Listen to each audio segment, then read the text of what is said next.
And you're right. We're going to hear from Doug and Gator and Mike and Rico. Everybody's going to do their win-loss prediction. But I don't know if anybody's topping John Jansen's 14 wins, and Gov echoed it. Yeah, I think that really surprised you guys, didn't it? Oh, yes. John, maybe not as much, because I know John knows. We've talked a lot about this team off the air and the reasons why I believe in virtually everything they're doing. And that's why I've got this question. I think John and I believe that this team can be great. Yeah. Not very good. Great. The best team in the NFL. 14-3 would do that. Mm-hmm. Yes. And that's why I believe it. I think it's going to happen this year. I think all of their young talent has yet to mature, and the improvement from, I believe, 10-plus players will be better players this year than they were last year. I think Hutch will have his best season.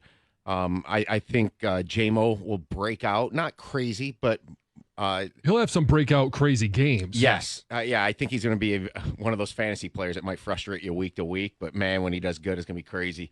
But, no, I look, have we seen the best of Penei Sewell yet? Even? No. I mean, and that's still probably a couple of years away. Now you can this is right now. We get major injuries. It's everything's off the books here, so people can't use this against us if that happens. Right. But I do believe that this. We got the one ticket text that says nobody went 14-3 last year. Well, they have other years. Yeah. I think the Lions can really be a great team. I think Jim thinks they can be very, very good. Is that a fair judgment here? I think they can win the Super Bowl.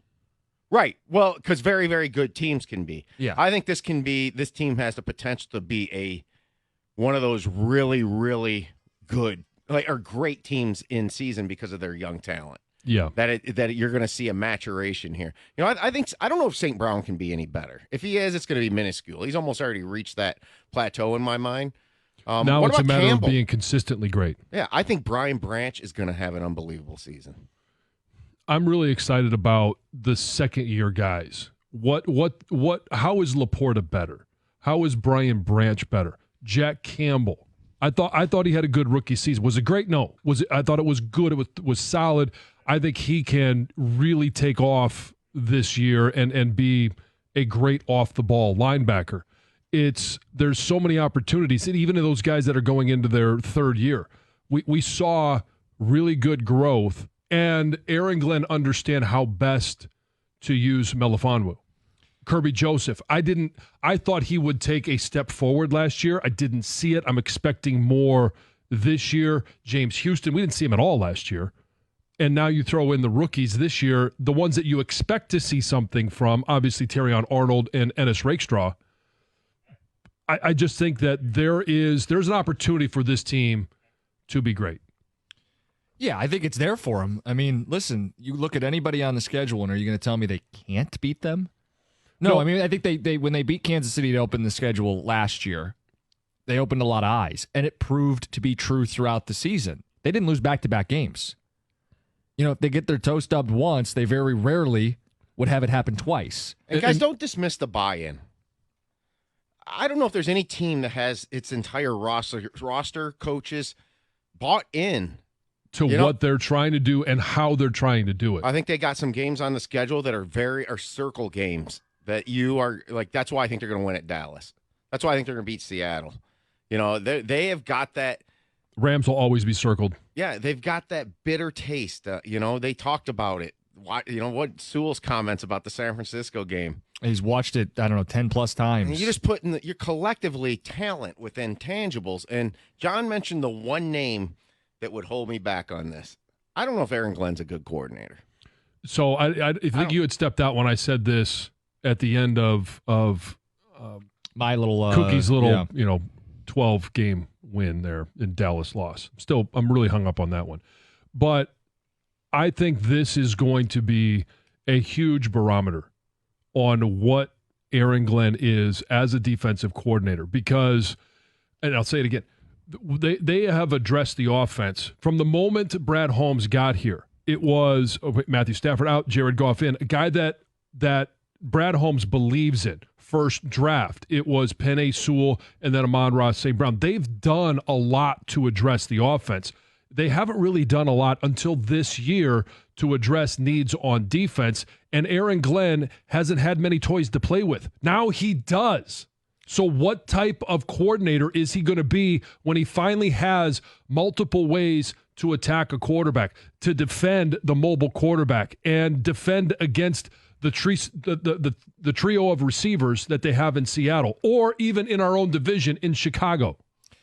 Think about it. The Seattle game is going to be a big test because they've owned Aaron Glenn, but really that first stretch of games where you open against Nakua and Kupp right away. The second game, it's still Evans and Godwin. I know it's Baker Mayfield, but you get the point. Test the corners down the field. And Seattle especially, I think, is going to be a big litmus test for where the defense is at before you hit the bye week and have a chance to maybe clean some things up. This is very much going to be the defense Aaron Glenn wants to run. To your point, he played corner. He said last year his defense ideally is a man coverage defense with blitzing. Well, the offseason approach suggested they needed to upgrade the corners to run that kind of system, right? Go get Carlton Davis, who's a sticky press coverage guy, long arms. Terrion Arnold, they think, can be the same kind of guy, a dog back there. Rakestraw, the mentality of these guys who want to press, get and jam in the receiver's face.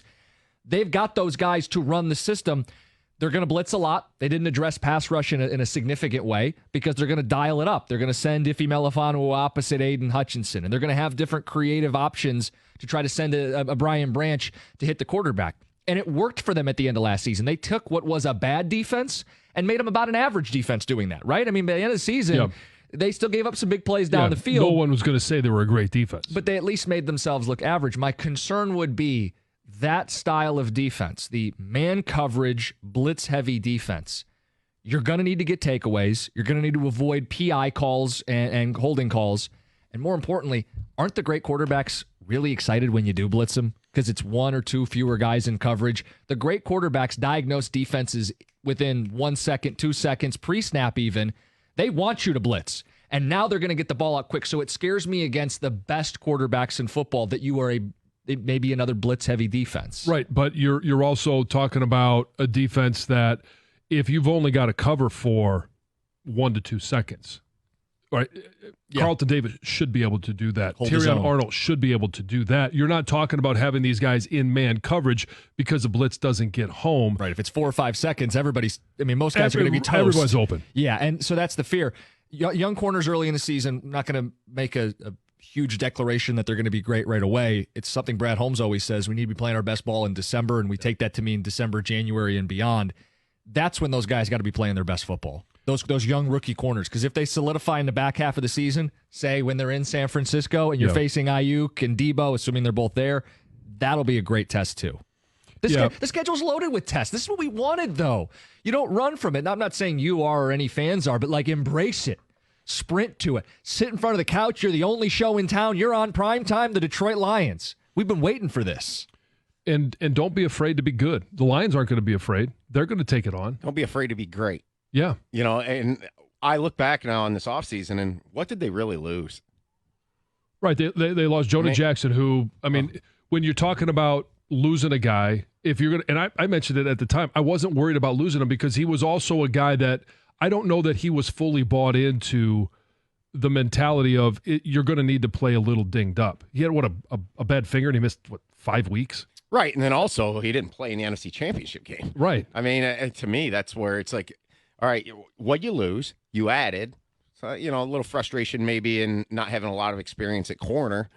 That's like if Nakua and Kupp go off, but they win the game, I don't really care. No. Because I'm going to cut some slack. What I expect Aaron Glenn to do is make these guys look like second-year corners about Thanksgiving. Yeah, sooner than yeah, exactly.